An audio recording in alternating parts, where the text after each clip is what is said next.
사도신경으로 신앙을 함께 고백드리겠습니다. 나는 전능하신 아버지 하나님 천지의 창조주를 믿습니다. 나는 그의 유일하신 아들 우리 주 예수 그리스도를 믿습니다.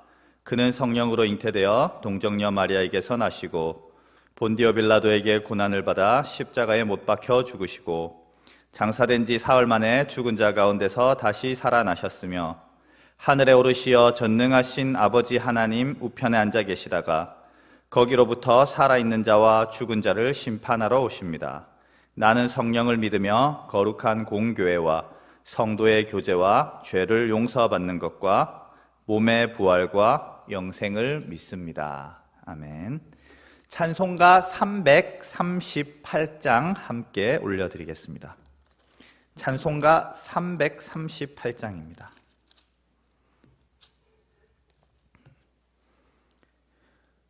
내 주를 가까이 하게 함은 십자가 짐 같은 고생이나 내 일생 소원은 늘 찬송하면서 주께 더 나아가기 원합니다. 내 고생하는 것 옛 야곱이 돌베개 베고 잠 갔습니다. 꿈에도 소원이 늘 찬송하면서 주께 더 나아가기 원합니다. 천성에 가는 길 험하여도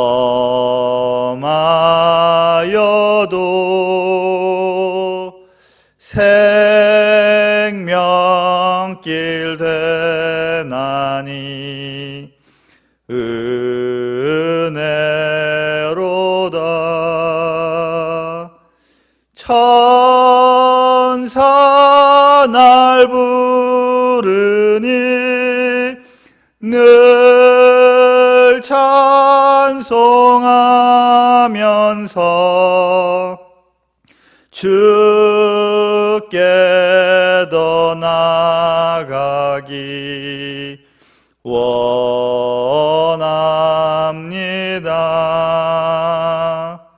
천성에 가는 길 험하여도 생명길 되나니 은혜로다.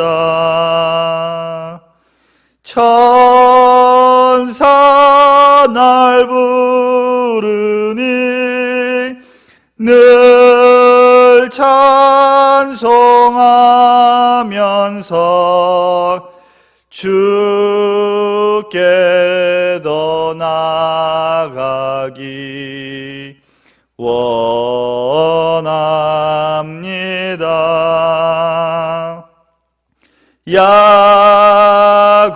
야곱이 잠 깨어 일어난 후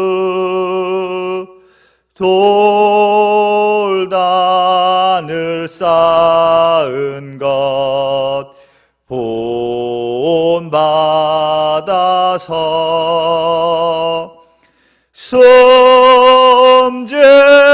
때 되도록 늘 찬송하면서 주께 더 나아가기 원합니다.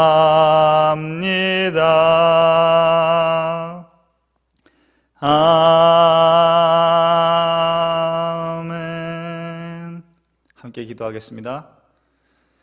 하나님 아버지 감사합니다. 이 세상이 너무나 험하기에 이 세상을 온전한 육신과 온전한 마음으로 살아가기가 불가능합니다.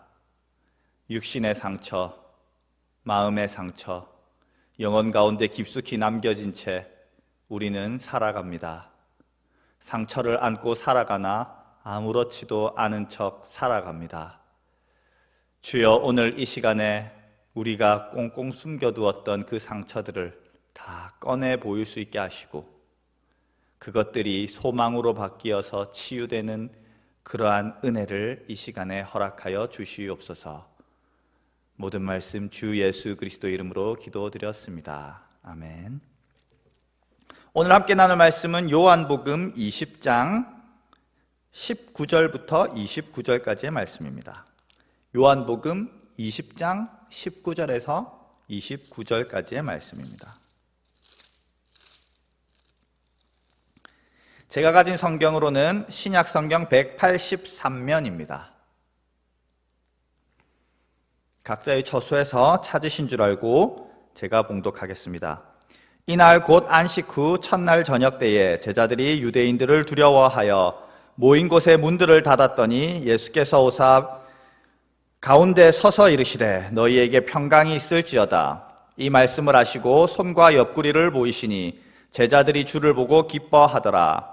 예수께서 또 이르시되 너희에게 평강이 있을지어다. 아버지께서 나를 보내신 것 같이 나도 너희를 보내노라. 이 말씀을 하시고 그들을 향하사 숨을 내쉬며 이르시되 성령을 받으라. 너희가 누구의 죄든지 사하면 사하여질 것이요 누구의 죄든지 그대로 두면 그대로 있으리라 하시니라. 12제자 중에 하나로서 디두모라 불리는 도마는 예수께서 오셨을 때에 함께 있지 아니한지라. 다른 제자들이 그에게 이르되 우리가 주를 보았노라 하니 도마가 이르되 내가 그의 손 못자국을 보며 내 손가락을 그 못자국에 넣으며 내 손을 그 옆구리에 넣어보지 않고는 믿지 아니하겠노라 하니라. 여드레를 지나서 제자들이 다시 집안에 있을 때에 도마도 함께 있고 문들이 닫혔는데 예수께서 오사 가운데 서서 이르시되 너희에게 평강이 있을지어다 하시고 도마에게 이르시되 내 손가락을 이리 내밀어 내 손을 보고 내 손을 내밀어 내 옆구리에 넣어보라. 그리하여 믿음 없는 자가 되지 말고 믿는 자가 되라. 도마가 대답하여 이르되 나의 주님이시요 나의 하나님이시니이다. 예수께서 이르시되 너는 나를 본고로 믿느냐 보지 못하고 믿는 자들은 복되도다 하시니라. 아멘. 인생은 우리의 몸과 마음에 자신의 흔적을 남겨놓고 떠나갑니다. 하지만 인생이 남겨놓은 흔적은 낭만적인 아련함뿐만 아니라 지독한 아픔을 남겨놓고 가는 경우가 더욱 많습니다. 아무런 일이 없던 것처럼 살아가고 있는 우리의 삶 속에 한 번씩 훅 하고 치고 들어와서 우리의 마음과 육신을 쿡쿡 쑤시곤 합니다. 그렇게 과거의 아픔과 후회를 떠오르게 합니다. 누군가는 너무 쉽게 말합니다. 시간이 모든 것을 해결해 줄 것이라고 말이죠. 그러나 어떤 흔적들은 시간이 지나도 견딜 수 없을 정도의 괴로움을 주기도 합니다. 저는 여러분의 그 상처들의 깊이와 쓰라림을 다 헤아릴 수 없습니다. 그래서 목회자로서 성도들의 그 아픔에 직면했을 때 그저 듣는 것 말고는 할 수 있는 것이 없습니다. 나의 가벼운 위로가 결코 그 깊은 상처를 전부 위로할 수 없다는 것을 잘 알기 때문이죠. 때로는 상처 입은 그들에게 내가 하는 말들이 아무것도 모르고 떠드는 공허한 말처럼 들릴 수 있다는 것을 알기 때문입니다. 나의 설교가 여러분의 모든 아픔을 치유할 수 없다는 것을 너무나도 잘 알기 때문입니다. 그러나 내가 목회자의 자리에 가는 순간 성도들의 삶의 애환과 상처를 돌보아야만 하는 위치에 가게 되죠. 그런데 내가 나보다 더 오래 산 여러분들의 그 인생의 모진 풍파와 상흔을 다 이해할 수 없음을 잘 압니다. 그래서 위로의 한마디를 내뱉기가 너무 어렵습니다. 내게 어떤 위로의 말을 기대하고 온 이들에게 어떤 위로를 할 수 없기에 무력감을 느낍니다. 제가 그들의 아픔에 공감하지 못한 것도 아닙니다. 제가 무례하게 여러분을 가르치려 든 것도 아닙니다. 여러분의 목소리를 진지하게 경청했고 그 아픔에 마음이 찢어지는 경험도 했습니다. 그럼에도 불구하고 내가 그 고통과 아픔을 다 겪어보지 않고서 던지는 위로가 얼마나 가벼운지 잘 알기 때문입니다. 여러분의 고통과 애환 앞에서 흘리는 제 눈물조차 가볍다는 것을 알기에 저는 감히 여러분 앞에서 눈물조차 흘릴 수 없습니다. 내가 겪어보지도 상상한 적도 없는 여러분의 고통과 아픔을 접하면 접할수록 제가 아무것도 모르고 설교단에서 떠드는 사람이 되는 기분입니다. 이러한 무력함에도 불구하고 여러분의 마음을 돌보라고 부르신 하나님의 뜻을 헤아려 봅니다. 그럴 때에 제가 할 수 있는 것은 딱 하나입니다. 사람이 줄 수 없는 위로의 하나님으로 여러분을 인도하는 겁니다.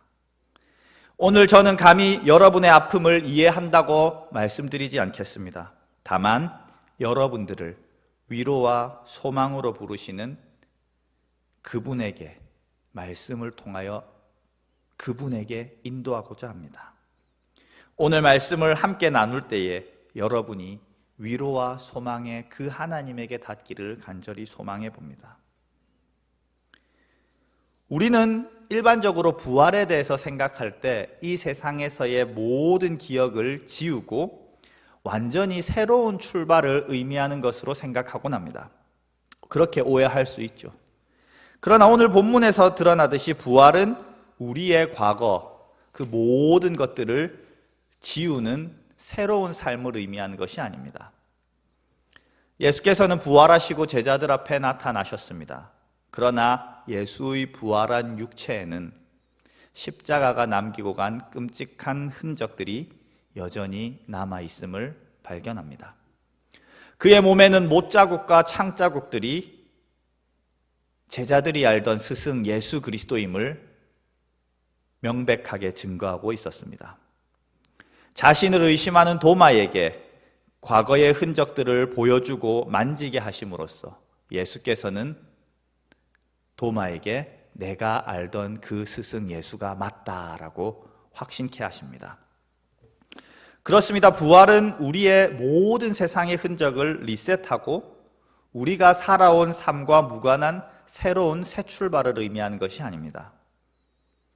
예수를 따라 죽고 부활할 우리에게도 마찬가지죠. 십자가의 끔찍한 흔적들이 여전히 그의 몸에 생생하게 남아서 그 고통스러운 순간들을 증거하고 있던 것처럼 우리의 부활한 몸과 마음에도 이 세상의 풍파가 남긴 고통과 아픔의 흔적들이 여전히 남겨져 있을 겁니다. 부활은 우리가 잊고 싶은 기억들을 바꾸거나 삭제하지 못합니다. 우리는 모든 삶의 흔적들을 안고 그렇게 부활하고 하나님 앞에 가게 되는 겁니다.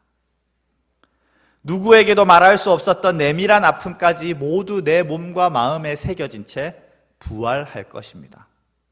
우리가 지우고 잊어버리고 싶었던 기억들이 덕지덕지 지저분하게 내 몸과 마음에 새겨진 채로 하나님 앞에 나아가게 될 것입니다. 그리고 아버지에게 이 혹독한 세상이 내 몸과 마음에 새겨놓은 상처들을 보여드리게 될 것입니다. 그것이 부활의 프로세스, 부활의 과정이라는 거죠. 그리고 우리의 상처들을 보신 아버지께서는 새겨진 상처에 따라서 합당한 소망과 위로를 부어주실 겁니다. 부모에게 받은 상처가 있다면 그가 참된 아버지가 되시어 우리를 치유하실 것입니다. 육체의 고통이 있다면 영원히 썩지 않을 육체를 주시어서 그 고통을 종식시키실 겁니다. 마음의 고통이 있다면 눈물 대신 평안을 선물하실 겁니다. 이처럼 이 거친 세상을 살아가며 우리의 몸과 마음에 남겨진 얼룩진 상처와 흔적은 부활의 소망으로 변한다는 거죠. 부활의 소망은 이처럼 우리의 몸에, 마음에 흔적으로 남겨져 있는 겁니다. 예수께서는 인생이 남겨두신 상흔을 그대로 안으신 채 부활하심으로 아픔과 눈물의 기억들을 위로와 소망으로 바꾸신 거죠. 우리가 이 세상에 겪었던 아픔과 그 눈물을 부활의 육체에 새겨두고 아버지에게 갈 수 있도록 그는 그의 육체에 남겨진 맹렬한 조롱과 고통의 흔적들을 지우지 않으시고 부활하셨던 겁니다. 그 부활의 소망을 우리에게 선물하시기 위하여 이 세상의 모든 조롱과 고통, 아픔을 자신의 몸에 새기시고 그것을 생생하게 몸에 남겨두신 채 부활하신 겁니다.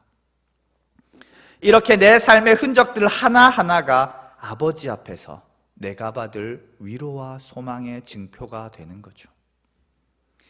우리는 내 몸에 남겨진, 마음에 남겨진 상처들을 예수 그리스도로 말미암아 부활의 소망으로 가지고 이 땅을 살아가게 되는 겁니다.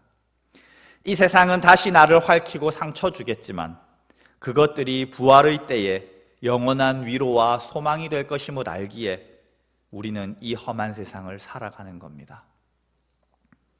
여기서 갈라디아서 6장 17절을 함께 나누어 보고자 합니다. 제가 읽어드리겠습니다. 누구든지 나를 괴롭게 하지 말라. 내가 내 몸에 예수의 흔적을 지니고 있노라. 바울은 그리스도의 흔적을 지녔다라고 선포합니다. 이 흔적은요, 이 로마의 문화권에서 노예에게 찍는 낙인을 의미합니다. 전쟁에서 패배한 자에게 노예의 표식을 하기 위해서 몸에 지워지지 않는 낙인을 찍는 거죠. 그리고 이 낙인은 영원히 지워지지 않는 표식으로서 이 사람의 노예 신분을 드러냅니다. 즉 우리가 쉽게 이야기하면 주홍글씨 같은 겁니다.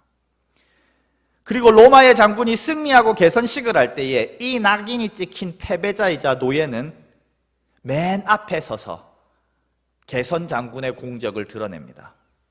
그리고 이 맨 앞에 선 노예의 낙인이 찍힌 자들은 로마 시민들의 공개적인 조롱의 대상이 되죠. 여기서 바울은 예수의 흔적이란 표현을 통해서 자신이 얼마나 연약하고 비참한지, 조롱당하기 쉬운 처지에 있는지, 그리고 그 상처들이 지워지지 않고 생생하게 남겨져 있는지 극적으로 묘사하고 있는 겁니다. 그는 자신이 이 세상에서 패배자와 같은 전쟁 포로와 같은 자이며 노예의 낙인이 찍힌 비참한 자라는 것을 드러내는 겁니다. 그러나 바울은 이러한 예수의 흔적을 자랑합니다. 이 본문의 맥락은요, 할례를 주장하는 선교사들에 대한 바울의 논박입니다. 할례라는 육체적 표식을 통해서 자신들의 종교적 우월성을 자랑하는 선교사들을 향해서 바울은 할례를 포함해서 그 어떤 육체적 행위도 자랑할 것이 못 된다. 오직 패배자와 노예의 낙인과 같은 예수의 흔적만이 자랑할 것이라고 선포합니다. 자랑할 만한 것이라고 선포합니다. 왜냐하면 바울은 신비한 비밀을 하나 알았기 때문이죠. 우리의 육체적 자랑과 성취도 하나님 앞에 나아가서 자랑할 수 없다는 비밀. 오직 예수의 흔적, 십자가의 조롱의 흔적, 그 상처만이 하나님 앞에 나아가 보일 수 있는 유일한 것임을 알았기 때문입니다. 그것을 통하여 그 상처와 흔적을 통하여서만 하나님 앞에 나아가 상급을 얻고 위로와 소망을 얻을 것임을 알았기 때문입니다. 그렇습니다. 우리가 세상의 관점에서 상처투성이에 연약하고 보잘것없는 자라고 할지라도 우리는 그것을 자랑스러워할 겁니다. 왜냐하면 아버지 하나님께서는 내가 무엇을 성취했는지 묻지 아니하실 것이기 때문이죠. 대신에 세상이 내게 남겨둔 연약함의 흔적들을 찾으실 것이기 때문입니다. 따라서 우리는 우리에게 없는 육체로서 자랑할 만한 것들을 시기하지 않을 것입니다. 내게 그것이 없다고 해서 좌절하지도 않을 것이고 자랑할 만한 것을 가진 누군가를 부러워하지도 않을 것입니다. 세상의 자랑거리를 가진 자들을 질투하고 시기하지 않을 것입니다. 왜냐하면 그것들은 아버지에게 갔을 때 위로와 소망의 증표가 될 수 없다는 사실을 깨달았기 때문이죠. 여기서 저는 삼국지의 에피소드가 떠오릅니다. 형 손책이라는 이 군주는 아주 용맹하고 뛰어난 장수였습니다. 그가 다른 지역을 정복하러 나서면서 이 선성이라는 작은 성에 아직은 어린 동생인 손권을 남겨두고 떠납니다. 그리고 원정을 떠나죠. 평소에는 이 형인 손책이 무서워서 덤빌 엄두도 못 내던 이민족들이 이 손책이 떠나고 어린 손권 혼자 남았다는 사실을 접수합니다. 그리고 반란을 일으킵니다. 어린 손권은 그 이민족들, 거친 이민족들을 제압할 능력이 없었습니다. 그래서 도망치기 위해서 말에 올랐으나 심각하게 목숨의 위험을 받는 상황에 이르게 됩니다. 모두가 당황하며 자신의 목숨을 잃을까 두려워서 갈팡질팡하던 차에 오로지 주태라는 아주 출신이 비천한 장군이 용감무쌈하게 몸을 던집니다. 그리고 손권을 지키고 손권을 무사히 퇴각시키죠. 이러한 가운데 주태는 12군데나 상처를 입었고 한참이 지나서야 회복할 수 있었습니다. 사경을 헤맨 후에야 회복할 수 있었습니다. 그리고 이 어린 손권은 형 손책이 죽고 나서 훌륭한 군주로 성장하게 됩니다. 그리고 어느 날 성대한 연회를 열어서 주태 장군을 부릅니다. 그리고 옷을 벗게 하죠. 사람들 앞에서 말입니다. 그리고 주태의 몸에 남겨진 상처 하나하나를 되짚으며 묻습니다. 여기는 왜 다쳤는지, 여기는 어쩌다 다쳤는지, 상처마다 남겨진 사연들을 하나하나 묻죠. 그리고 주태는 상처마다 사연을 소상하게 손권에게 대답합니다. 그리고 손권은 주태의 손을 잡고 눈물 흘리며 말합니다. 경은 나의 형제를 위하여 호랑이처럼 싸우면서도 몸과 목숨을 아끼지 않았소. 살갗에는 그림을 새긴 수십 개의 흉터가 생겨버렸어. 내 어찌 형제의 은혜로 대하지 않으며 중임을 맡기지 않을 수가 있겠소. 경은 오나라의 공신이요, 영화와 치욕, 기쁨과 걱정을 마땅히 나와 함께 할 것이요, 경은 한미한 가문이라 스스로 물러나지 마시오.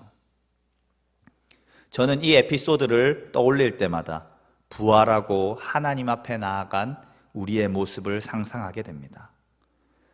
부활하고 아버지 하나님 앞에 나아간 우리는, 그러한 우리에게 하나님께서는 우리의 몸에 남겨진 흔적들, 상처들을 하나하나 짚으시며 그 사연을 물으실 것만 같습니다. 그 상처와 연관된 아팠던 기억을 떠올리는 우리의 떨리는 목소리 앞에 눈물 흘리시며 이렇게 말씀하실 것만 같습니다. 거친 세상을 살아가며 얼마나 아프고 힘들었느냐. 세상 속에서 천국 시민으로 하나님의 자녀로 살아가며 얼마나 많은 흉터가 너의 몸과 마음에 생겨버렸느냐. 이러한 너를 내가 어찌 은혜로 대하지 않으며 나의 모든 권세와 영광을 너에게 허락하지 않을 수 있겠느냐. 너는 나의 모든 영화와 기쁨을 마땅히 나와 영원히 함께할 것이다. 그러니 상처로 무너져버린 너의 몸과 마음을 스스로 보잘것없다 숨기지 말라. 이렇게 말씀하실 것만 같습니다. 세상의 흔적으로 얼룩져버린 자신을 부끄러워할 필요가 없습니다. 상처로 덕지덕지 도배된 내 육신과 마음을 비하할 필요도 없습니다. 하나님은 그것을 보시고 눈물 흘리시며 그것으로 말미암아 나를 영화롭게 하실 것이기 때문이죠. 그러므로 우리는 나의 연약한 그 모습을 바울과 같이 자랑할 수 있는 겁니다. 그 연약함을 그대로 안고 하나님 앞에 나아가 당당하게 드러내 보일 것이기 때문입니다.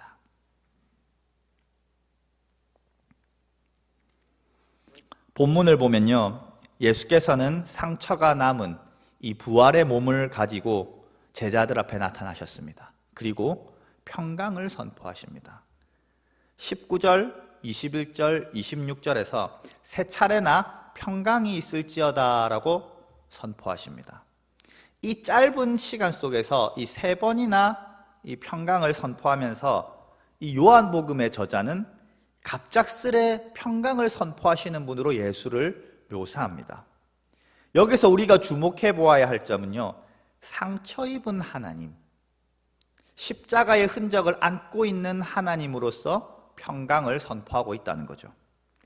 악을 악으로 맞서지 아니하시고 평화를 선포하심으로 악의 종식을 선포하시는 겁니다. 영구적으로 악이 종식되고 평화가 선포되기 위해서는요, 이 항구적인 평화가 이루어지기 위해서는요, 먼저 상처 입은 자가 스스로의 복수할 권리와 힘을 포기해야 합니다. 그리고 평화를 선포해야 합니다. 만일 상처 입은 쪽에서 평화를 선포하지 않는다면 상처 준 자와 상처 입은 자 사이의 긴장은 해소되지 않을 것이기 때문입니다. 뿐만 아니라 상처 준 자가 선포하는 평화만큼 무의미한 것도 없을 것입니다. 상처 준 자에게는 복수를 종식할 자격이 없기 때문이죠. 상처 입은 자만이 상호간의 악한 복수를 멈출 수 있는 능력을 가지고 있습니다. 그 사실은 복음서의 흐름에서 잘 드러납니다. 십자가 이전의 예수께서는 주로 회개를 외치셨다면, 심판을 강조하셨다면, 십자가에서 죽으시고 부활하시자마자 나타나신 예수께서는 평화를 선포하십니다.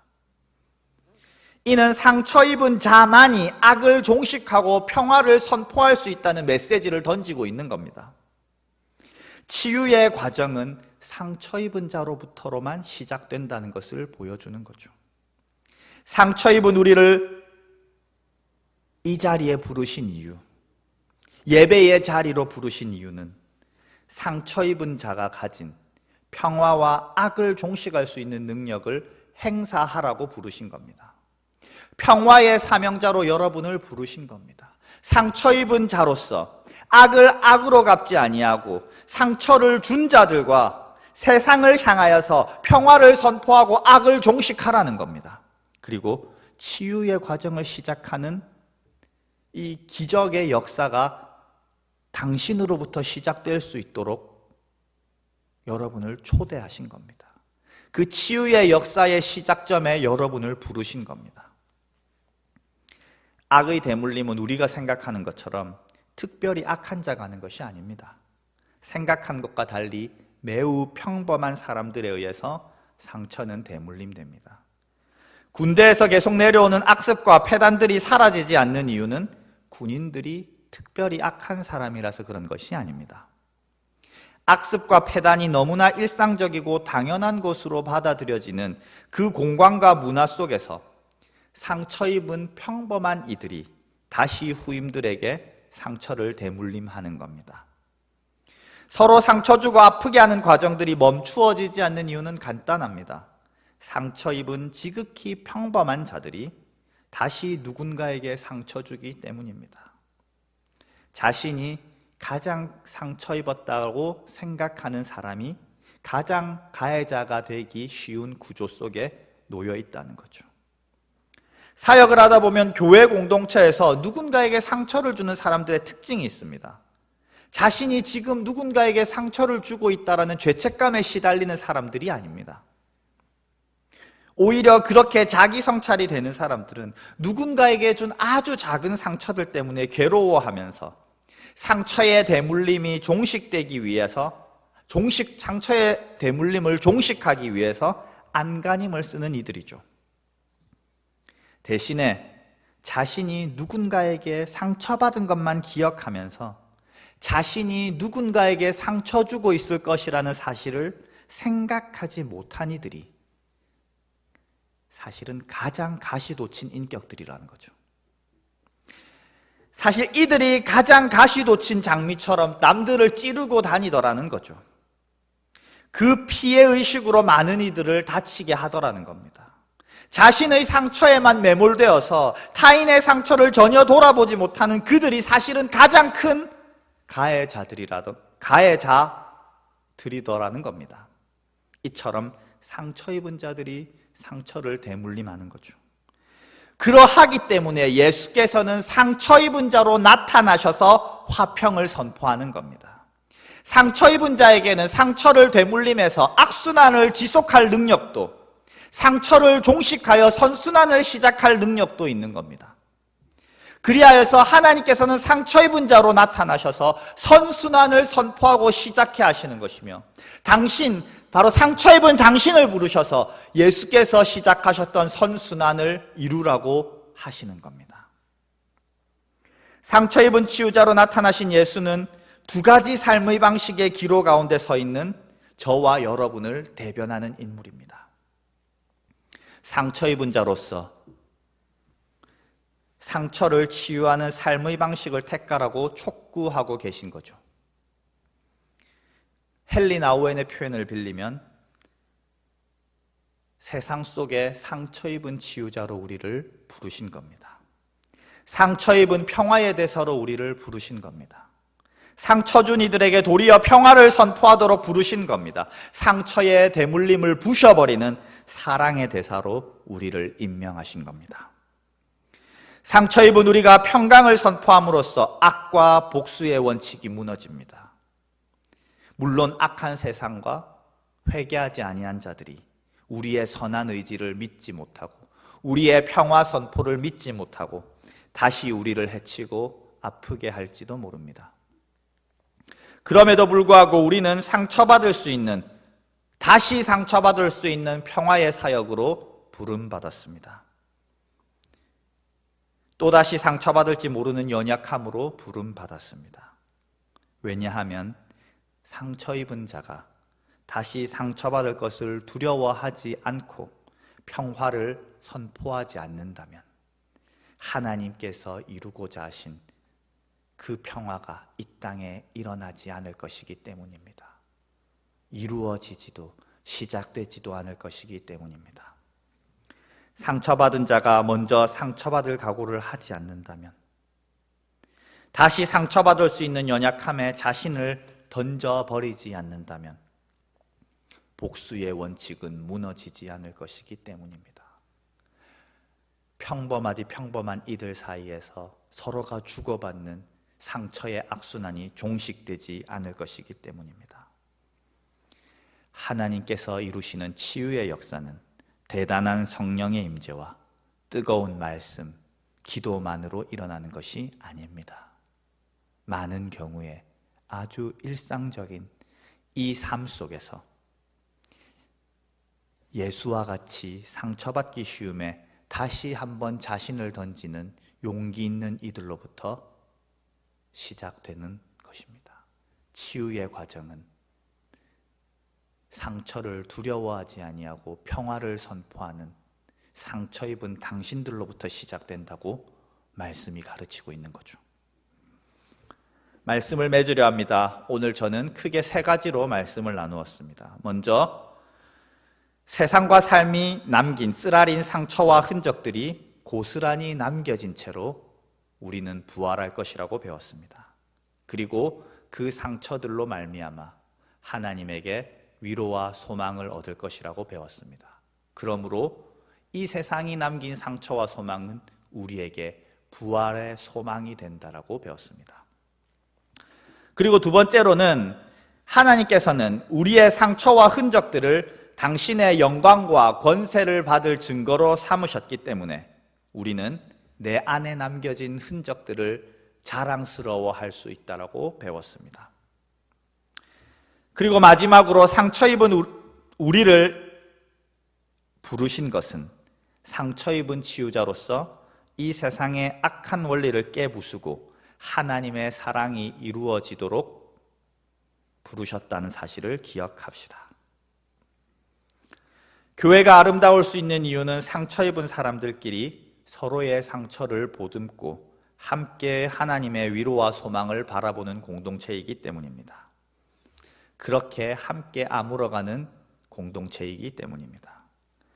내 아픈 상처를 감추는 곳이 교회가 아니라 함께 아픈 기억들을 공유하며 비로소 내가 사람인 것을 깨닫는 공동체이기에 교회가 아름다운 것입니다. 그 아픔이 자랑스러운 부활의 증거가 되는 곳임을 알기에 내 형제와 자매의 연약함을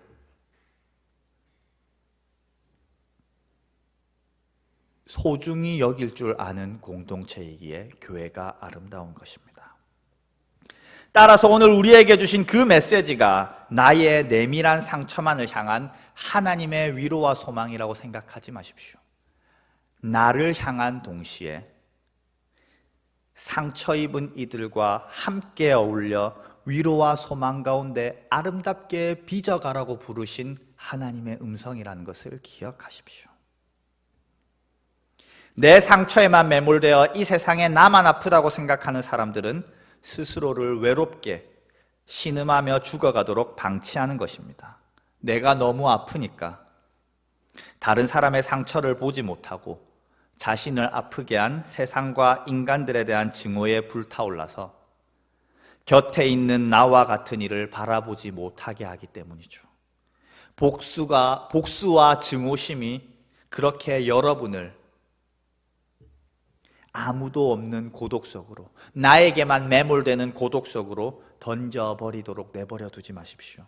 대신에 지금 내 곁에 있는 나와 같이 세상의 무게에 짓눌려 거칠게 숨을 쉬며 겨우겨우 하루하루 견뎌가는 형제와 자매들을 되돌아보시기 바랍니다. 상처는 상처와 어울려 상처 입은 자는 상처 입은 자와 함께 있을 때에 아물어가는 것입니다. 나처럼 아파하는 그들과 함께 할 때야말로 서로가 서로의 상처를 보듬어주며 함께 머물기를 선택할 때에 치유의 역사가 일어날 것입니다. 그러한 역사를 체험하고 고백하는 공동체, 그러한 간증이 흘러넘치는 공동체가 한울교회가 되기를 간절히 기원합니다.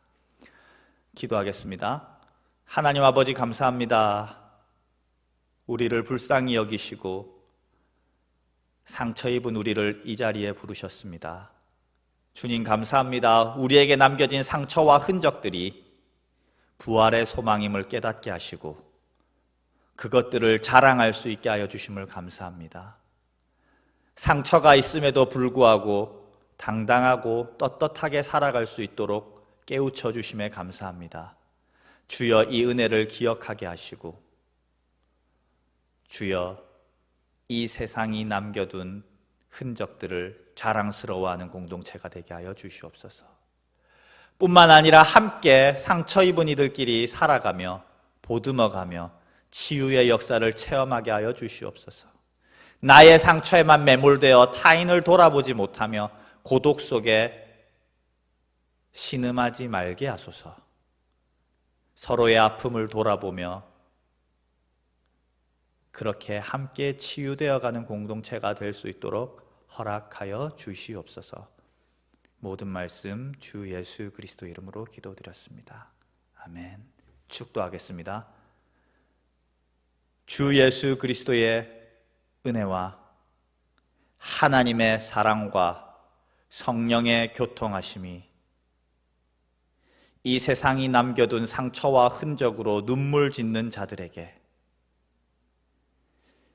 그리고 평화의 대사로 이 자리에 부름받은 상처 입은 자들에게 영원토록 함께 있을지어다. 아멘.